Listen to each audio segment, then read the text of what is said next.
Myriam Wally est née en 1989 en Suisse, dans le Jura bernois. Elle vit et travaille aujourd'hui à Bienne.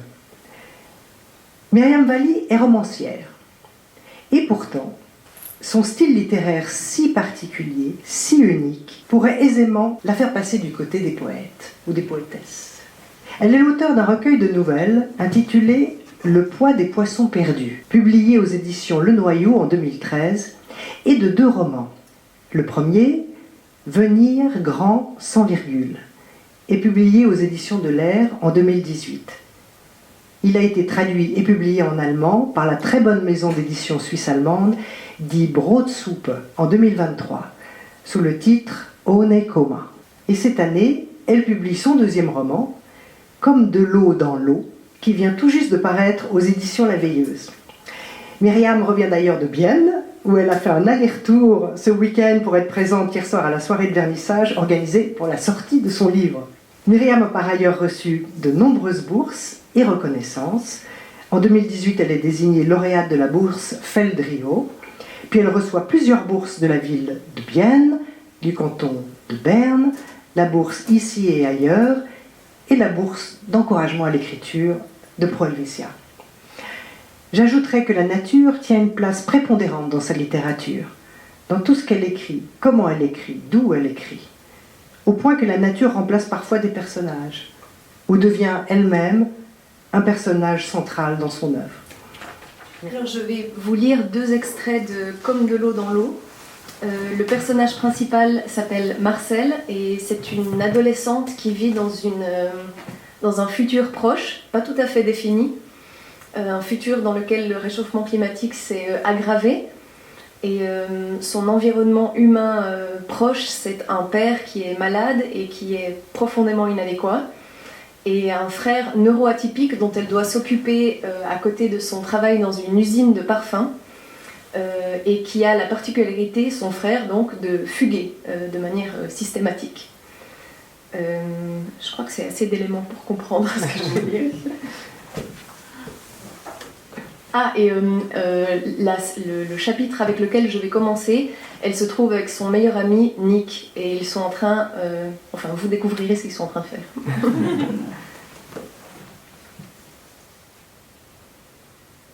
Face au changement, les adultes ont souvent l'air de tomber des nues.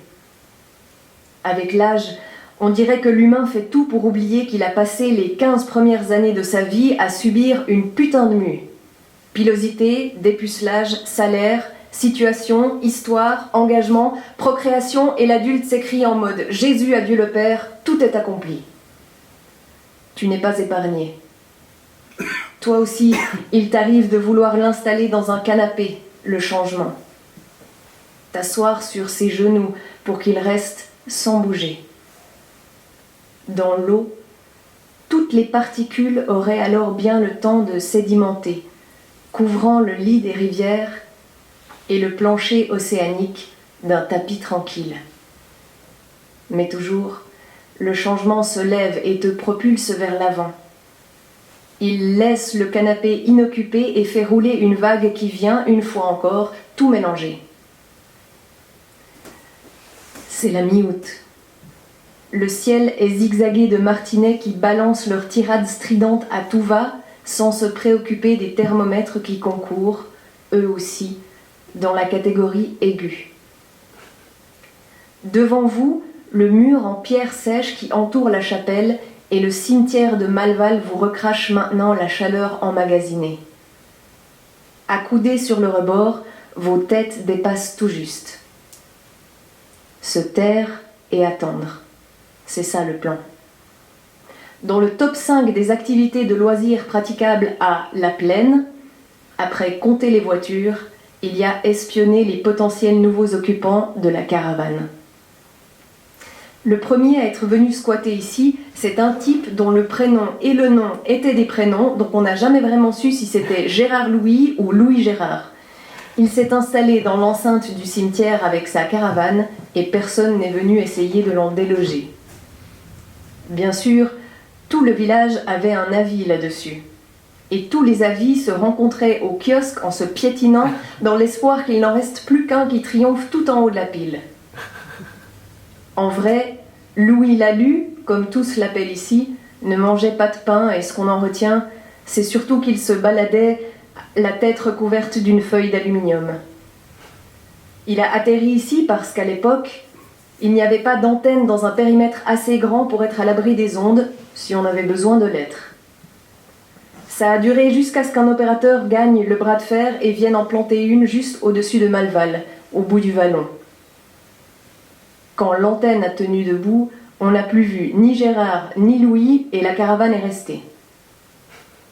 Après lui, plusieurs occupants se sont succédés, poussés par des motifs qui, à eux seuls, formeraient une multitude de trames de romans. Mais personne n'a fait long feu. Cohabiter avec l'au-delà, il faut vouloir. Les grillons sont étonnamment mutiques. Peut-être ont-ils, eux, compris l'intérêt de la sieste de l'après-midi, des volets fermés, de l'absence de vie entre 13 et 18. Peut-être ont-ils, eux, transposé en 2-2 les mœurs méditerranéennes, alors qu'il vous faudra, à vous, humains, encore au moins une décennie avant d'accepter la nouvelle élasticité de l'été. Leur silence permet aux odeurs de vous remplir par tous les pores. C'est une ambiance usine de torréfaction, mais sans café. Chaque brindille, chaque tige, chaque feuille d'arbre, les pives au sol et les derniers pétales qui luttent dans l'attente de la goutte salvatrice crient leurs effluves dans un ultime effort pour dire le plus fort possible « J'existe ». Tu te demandes si ça ferait un nouveau métier. Reconnaître les plantes qui sèchent sur pied à leur odeur. On appellerait ça l'archéologie nasale. L'humain n'est pas un animal qui anticipe. Il ne voit la valeur des choses qu'une fois qu'elles ont disparu et s'accroche alors au passé comme au Saint Graal.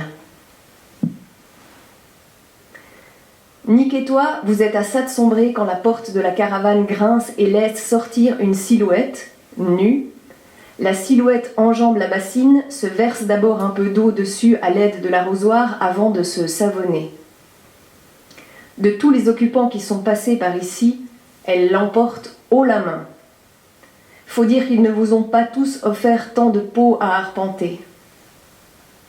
De l'enfance, tu n'as aucun souvenir de nudité. Ni le père, ni la mère, Adam parfois, peut-être pour le bain, mais pas de nudité adulte. Tu sens qu'à force de dissimuler, la soudaine vision de ce qui restait couvert prend des dimensions disproportionnées. Tu te souviens ce jour lointain, le père était dans la salle de bain et le reste de la maison, vide. Tu as alors regardé par le trou de la serrure et lorsqu'il s'est tourné dans ta direction, tu as vu son machin, sans comprendre, et tu t'es demandé pourquoi il avait une espèce de bout de viande entre les jambes. En y réfléchissant, tu vois un peu mieux pourquoi quand les mains glissent, vos peaux ne sont jamais nues. Les mains vont sur ou sous le tissu parce que les mains comptent sur l'étoffe pour se protéger de toute une collection d'étiquettes en able. Inacceptable, inenvisageable, impensable, intolérable, etc.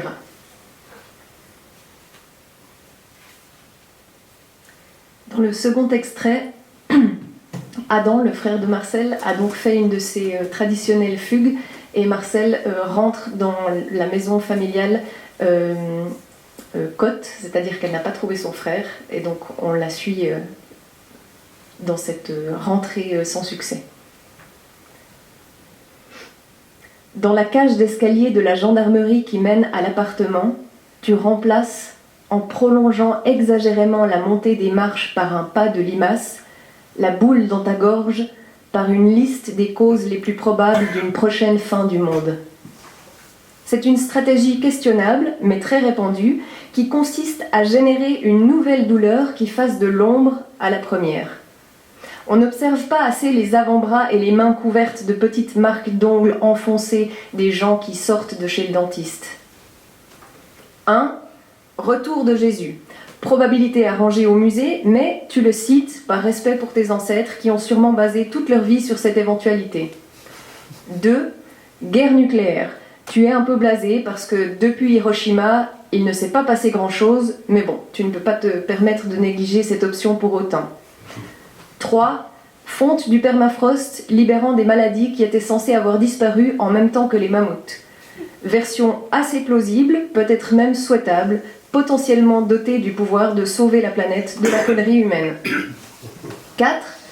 Éruption d'un supervolcan. Il paraît que la baie de Naples est en fait la caldeira d'un volcan qui est en grande partie invisible parce qu'immergé.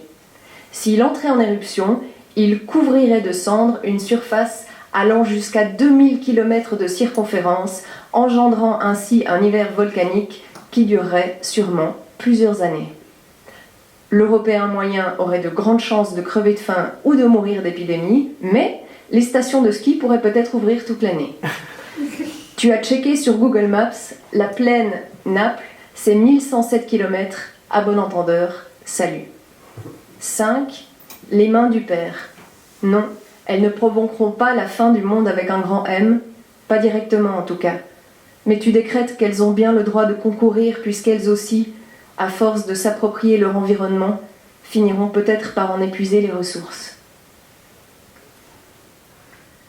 Tu ouvres la porte et la laine de l'appartement t'embarque. C'est une odeur connue.